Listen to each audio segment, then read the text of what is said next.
Hi, Jim here, and you're listening to the Honest Filmmaker podcast, career advice from people in the business. This week, I'm speaking to filmmaker Mitch Laing. Mitch is the owner of Open Heart Productions in North East Louisiana. His recent micro-budget feature, The Bogman, has been released through Green Apple Entertainment and has amassed over 200,000 views. With a second film already in post-production and 10 films slated to be made in conjunction with Green Apple in the same extended universe, I spoke to Mitch about what it was like to make the film, his experiences with sales and distribution, and also his plans for the future, and why America is so obsessed with Bigfoot. Enjoy. So tell me how you ended up working on films. Well, I started in the entertainment business, in the music business, like a lot of folks did. I started playing bass in a church band whenever I was like 11 years old, and it was a really bad introduction into music because I was 11, and my first show was like in front of 2,500 people. And I just and we were like in a church tour bus. And like at age 12, I was like touring and had like $500 in my pocket from a show thinking, man, this music stuff was easy. This was super simple. And turns out I just happened to be lucky. And because I thought, I'll quit. I'll start a rock band and it'll be just as good. Like it'll be just as many people there. And it didn't work out that way. So what then moved you into filmmaking out of music? Well, I've always been a huge fan of movies, like a lot of folks are, and I probably watched Batman, Ghostbusters, Jaws, and the Gremlins, and the Goonies probably on repeat 100 times growing up. And whenever I was 19, I was out of college. I was in a band that was signed. The band broke up. And I was in a weird position because I'm from North East Louisiana, and we don't really have film schools here, and we don't really have a whole lot of anything when it comes to that. Like, there's nothing around when it comes to opportunity like that, and has been like that for years. So whenever I realized that music wasn't going to be my full-time gig, I was like, well, what else do I even care about? And movies was the thing that I was the only other thing besides music that I was just as passionate about.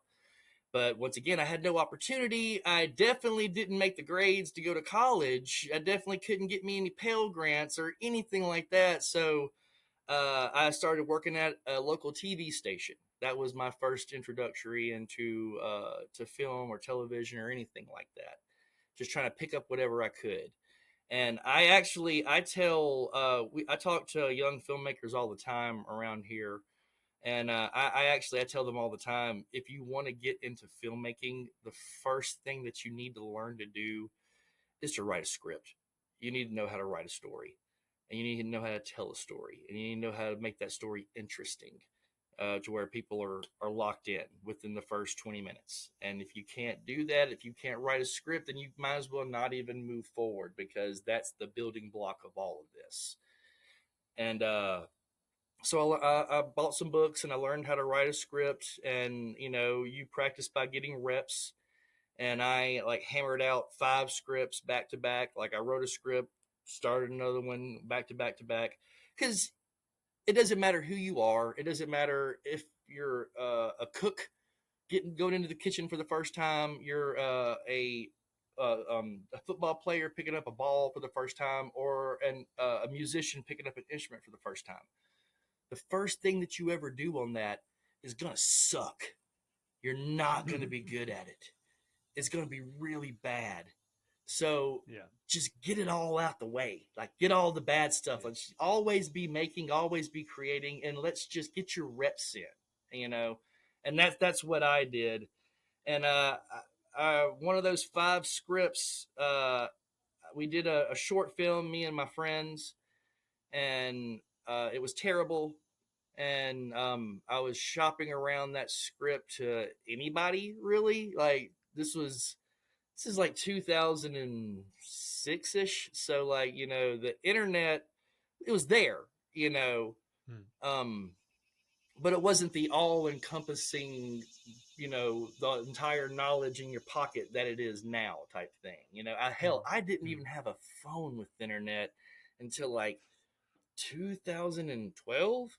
Like, that's how kind of far back in technology we are, here. I mean, now everything's all cool, but back then I was lucky to have text messaging on my phone. And people used to say, Mitch, why can't you ever text? Like, 'cause I don't have it. I don't have texting on this flip phone. But a buddy of mine was going to college at the local community college, and one of the professors owned his own production company. And he helped in the communications department at that college, the measly communications program that there was. But he was a filmmaker and was serious about it and was trying to really develop that. And he read the script and he liked it, and he said he wanted it. And I said, great, awesome. Cool, real quick. Can I direct that thing though? He's like, well, where'd you go to film school at? I'm like, what film school do you think I went to around here, my dude? Where did you go to film school at? He's like, oh, well, I didn't. Okay, all right. So I didn't go to film school. He's like, all right. Well, you ever take any classes or read any books on this? I'm like, no. You ever done this before? I'm like, yeah, I made a short film. Well, can I see it? No. Why not? Because it's terrible. So the guy agreed to. He gave me the greatest gift in the world. His name was Professor Jack Dunn. Brian Dunn is what he goes by. He offered me to apprentice under him and his film company for 6 months. And in that 6 months, he had me come over to his house 3 days a week. And he would sit down and show me how to light a scene, how to work a camera, how to do the audio recorder, how do you edit? Let's go up there. How do you do pre-production? How do you do sound? How do you record the sound? Like he just put me through the ringer in 6 months. And got real hands-on, work with it every day. I aced every test because I was the only guy in the class. And after 6 months, he was like, all right, man, you officially have all the knowledge that you could get from a film school. The only difference is you don't have a piece of paper that says it. Why is America so obsessed with Bigfoot and Sasquatch, and where's that come from, do you think? That's actually a question that I've never gotten before. And I think this is because this is the first British pot. Is it British or is it English? How do y'all? Yeah, British English. Yeah, I want to make sure I'm cool here. This is my first one of those. Yeah. Honestly, I kind of think people kind of see whatever it is that they need in myths and legends. Like we as humans, we tend to meld everything to our psyche to fit in whatever box we need it to fit in. And I don't know, there's just something about Bigfoot, like that mystery, that question, like, is it real? Is it not real? If it is real, how come we haven't gotten any definite, proof yet in 2024? Maybe it's because he just really don't want to be around us. But it's a tough question to answer, because because I go to a lot of Bigfoot festivals, I see both sides of people that like absolutely do not believe that Bigfoot is real, could never be real. And at the same time, I have a lot of friends in that community that like are die-hard believers. And if you question that Bigfoot's not real, well, you're the idiot. And it's very strange, man. Yes, it is, but it's very popular. And then I guess my question is, when you decided, right, that's the feature film I'm going to make, were you thinking commercially? Were you thinking, oh, Pete, there's going to be an audience for this? Or were you just thinking, I love Bigfoot, Yeah. that's what I'm doing? Honestly, if I'm being 100% honest, whenever we made Bogman, we weren't really 100% sure that anybody was even going to see it. Like, it was, wow. See, Open Heart Productions is the production company that I started. And like I told you, there's not a whole lot of opportunity in the northeast corner of Louisiana for filmmaking. There's a lot in New Orleans. There's a lot over in Shreveport, but nothing in our corner. And I spent 2006 to 2019 trying my best. Like, I had this hope that somebody above me was going to reach down and give me a hand and pull me up. Yeah. And then I learned the hard way in life that that's not the way it goes. And so I started looking around me, and I was like, well, who else? What's around me? Who is around me that feels the same way that I feel? Like, who around me has the same passion, that have the same dreams, but just like me were born here and stuck here. And so we call ourselves the Island of Misfit Toys, because I went out and I built relationships with absolutely anybody and everybody that I could that even wanted to do film. Like, here's another thing: every single person in Open Heart Productions, and we're about 35 deep, solid crew, and working at all times, and not one of us went to film school. Mm. Not a one of us.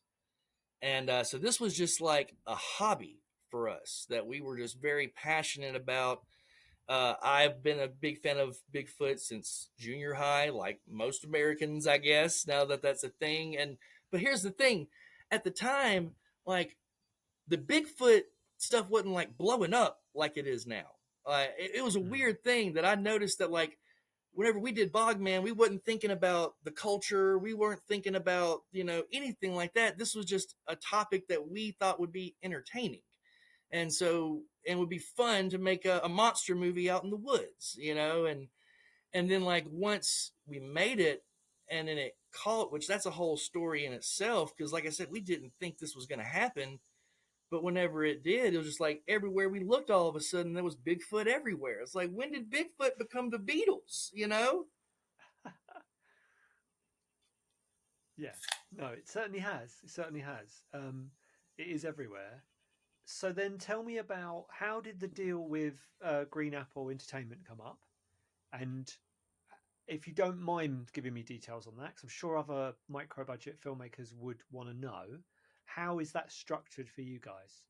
Um, it's a wild ride, first of all, because everything that we're doing, we're learning on the fly. Yeah. It's akin to a very slow moving magic carpet ride. We finished the movie and we watched it, and like we were all just happy with it. We were very proud of it. We were like, man, dude, like this could have been so much worse. Like, especially the stimulus and the fact that we only spent $5,000 to make this. It was like, this could have been bad, and it's watchable. Like, and one of our crew members, a guy named Damon Adcock, he actually came to me and said, "Hey, man, I've actually got this ace in the hole I've had in my back pocket that I've actually kind of been waiting for whenever I finished my film to use it. But this movie's got something, and it's entertaining and it's fun, and it doesn't take itself seriously, so it allows you to enjoy the ride. And I think that I'm going to use this card for this movie." And I'm like, well, what is it? He's like, man, this is a guy over in California. He's an executive producer in a studio. He didn't tell me who it was or anything like that. Like the studio, he just gave me his name. And he's like, email this guy, send him the movie, tell him that I sent you, and tell him that Damon wants to call in his favor. And so I did that. He watched the movie and he said, I can see why Damon did that. Here's my guy, that's my agent that does all my movie sales. Here's his email. Tell him that I sent you. I'll confirm it if he wants to email me, and we're gonna get this movie picked up by somebody. And Mm. so we did that. And Leaf was our agent with Focus First International, and he went out and found us 6 different offers from 6 different distributors, and we sat down painstakingly and uh, met all of them video chat, kind of like this. Mm-hmm. And uh, I noticed that once you get in that situation and you're talking to the distributors and you're talking to people over and over and over, they all start to kind of sound the same. Like all the Mm. things that they're saying are all the same, which is all basically boils down to, we'll give it our best shot. We can submit it to this, this, and this, and this, but it's up to them if they accept it, and then it's up to y'all to promote it and this, that, and the other. And it just kind of seemed like we were just going to be another number and just kind of thrown into the machine. But then the writer's strike and the actor strike happened, and that really worked in our favor. Whenever you're a hungry nobody, that you're not a part of a union and you own all your own shit, well, you become way more appealing to way more wider casting distributors, which is why Green Apple was interested in us. And out of everybody that we spoke to, Green Apple was the only company that sounded excited that to be a part of it. Like, they were excited about the movie. Yeah, they said the same stuff that everybody else said, but there was a pep, and they were like, "No, man, like, we believe in this one. Like, this ain't like one of those things that, like, oh, if something happens, if the right people see this, it'll spread like wildfire. We believe that, and we're trying to build franchises here at our company. And if you got any more of these, if you got any sequel ideas, anything that y'all want to do, let us know." And so we immediately submitted our sequel idea, because we did have a sequel like this. The Bogman wasn't just going to be our one and done. Like, we had planned, like, oh, we'll do a sequel in 4 or 5 years down the road, like, we'll save up some money and, like, we'll blow it out, and then it became, all right, Bogman's done. It's released on all the platforms. You have a year to give us another one. So it was like, oh, okay. So we went out, and Green Apple wasn't in a spot where they could, even though they can in the future fund our films, they couldn't at the time, because they had spent so much of their money on purchasing all these titles. They had to get all these titles out and promoted and all this, that, and the other. So that pretty much wiped out their creative budget until 2025. And they let me know that. They were like, "Listen, if y'all can get us some more movies between now and then, we will help y'all out in the future, but we just can't right now." And we had no business trying to do Sea of Madness, like that movie, with that script, with the budget that we had. But we shouldn't have been able to do Bogman either. So we were just like, fuck it, let's play Russian roulette, spin the chamber, Boris. All that'll happen is we'll end up in debt.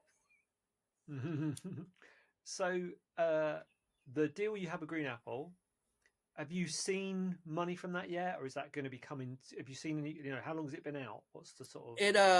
From what the way it goes, and I've had this confirmed with me by the agent and a couple of other filmmakers and stuff, to see if this is really how it goes. The movie was released back in October.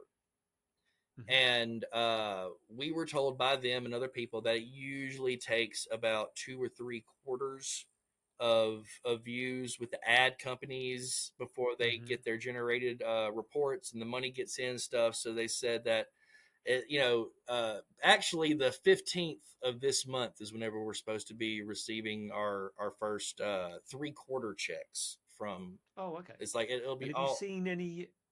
Have you seen you've seen reports on how? Because what I'm interested in is, because it seems to be on a few platforms. Is, have you got an idea of which platform it's done better on? I do know that on YouTube, between the 2 or 3 channels that it's on, because Green Apple licensed it to 2 others in their own, it's over 100,000 views on YouTube alone. And I think Tubi is somewhere around another 50,000. Wow. Amazon Prime is like another 10, 15,000, and the Falsum app, it's like another, like, between 10 and 20,000. So, like, we're knocking on the door of 200,000 plus views of the movie since October, which is definitely not something that I expected, but I'm very, very happy for, and like honored by. Yeah. And just last one on the money, because I know this is the thing people will tune in for. They'll be like, well, he's made this film. He's got a shit ton of views. Is he making any money? Have you got any idea what that might translate into? cash wise, or are you just waiting to find out? Well, I will say this: I've done independent research, and any filmmaker out there, y'all can do y'all's own independent research. Don't just take my word for it, because you shouldn't be taking Yeah. anybody's word for anything. You should be going out and figuring out your own shit to begin with. But if you Yeah. want to take it from me and not take any other, consideration, the stuff that I looked up with the ads that are playing, because we get paid off of ads. Mm. From the ads that are playing in the movie, it translates to about $1.50 per view. Yeah. And so if that's the case, then I am very much looking forward to this check coming on the 15th. I'll have to check back in with you because that'll be a good day when you get that check. Um, so, did you do much promoting yourself for this, or did it just kind of just take off? Were you promoting the film yourself? Oh, yeah. None of us ever sleep. Like none of us ever like have personal lives. It's just this all the Yeah. time. And so yeah, we do a lot of like grassroots promoting ourselves.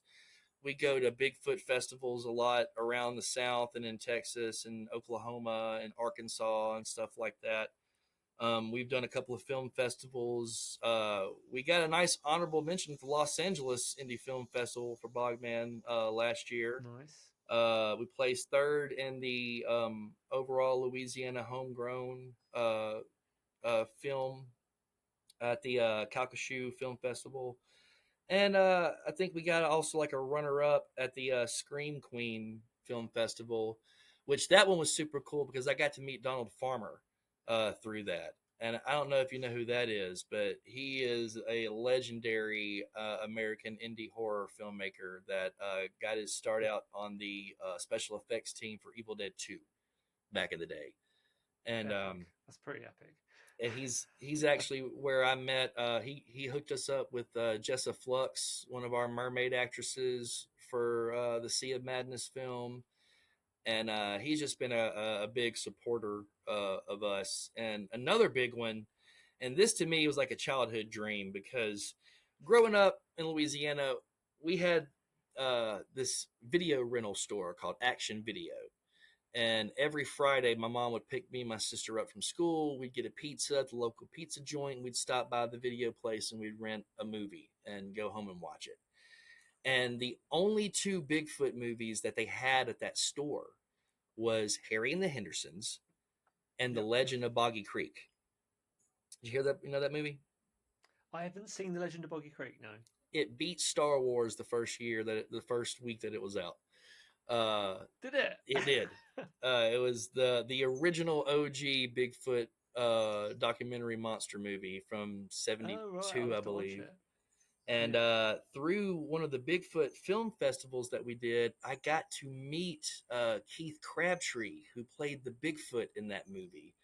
And No then way. me and him became like friends. Like he calls me once a month, like, "Hey, Mitch, what are you doing? Saw the Bigfoot again in the backyard. Me and my wife got a picture of him here. I'm about to send it to you." Like he believes in Bigfoot with all of his heart, and I love it. And it's like it's like being a fan of Batman and then being friends with Michael Keaton. Yeah. Later in That's life. pretty cool. And That he is. actually he came and he did we're working on the third movie right now, and he actually came and did a cameo in it for us, and we did it Oh, wicked. at the cabin from The Legend of Boggy Creek because he made us come out there. Yeah. Oh, that's brilliant. That's brilliant. And so, looking at these films you're making now, because you've got a bunch of films planned, are you sticking to the same budget? Are you like, right, we're going to keep it to this amount? Or is it, like most sequels in Hollywood, they just spend more money and more money and more money? Are you just sticking to the same sort of budget level? Really, it just whatever comes our way.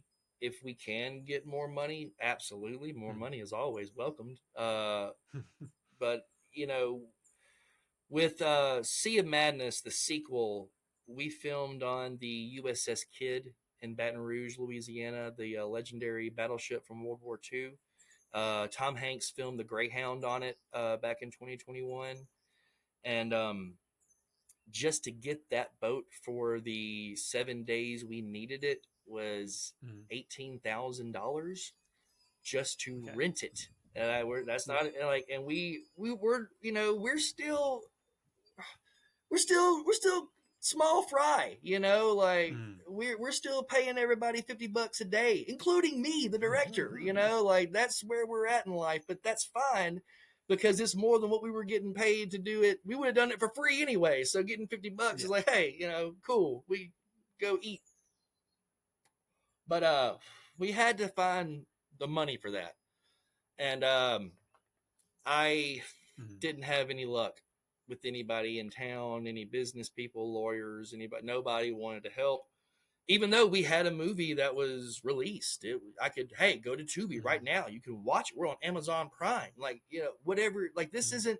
I kept telling them, like, a lot of times whenever you invest in movies, the big question is how is this going to be seen by people? How is it going to make money? Well, we have all those questions answered. It's like, it's not a risk. And we still couldn't get anybody to fall in. So I was going to call up all of my crew one at a time and tell them, hey guys, we were supposed to start filming in 4 months. We need money now. We don't have it. We got to postpone this thing indefinitely until we find something out. And after like the first 5 or 6 people that I called, nobody answered. So I thought, like, are they ducking me? Like, but the 6th guy answered, and I told him, he's like, oh man, that sucks. Well, how much do you need, man? How much were you looking for? I'm like, dude, the bare minimum just to pull it the fuck off. You know, like, I need 35K bare minimum. 50, we could be slightly comfortable, but you know, just to crash the landing, 35. He's like, I got that. I'll cover it. Wow. Excuse me?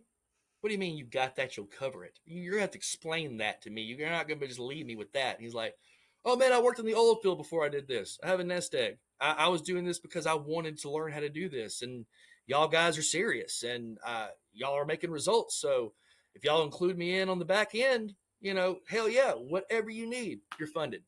I'm like, all right, guys, we got this. So we ended up spending 50 all in all between him and another guy, another producer that came in that, you know, he had a family member pass and he threw in another 15 off of that and got us up to that. And even then there was still a lot of problems. And like, even like, we're also like working like 16, 17-hour days on the boat. Cause once you left the boat, we couldn't come back. There was no reshoots. It's, you film until you drop. And as soon as you wake back up after a 4-hour nap, get back in the makeup chair. We're about to do it again, baby. You know?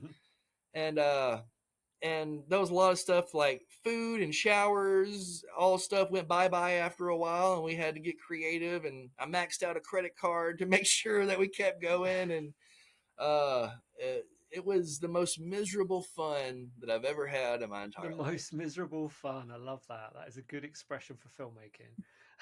I hope you enjoyed that episode.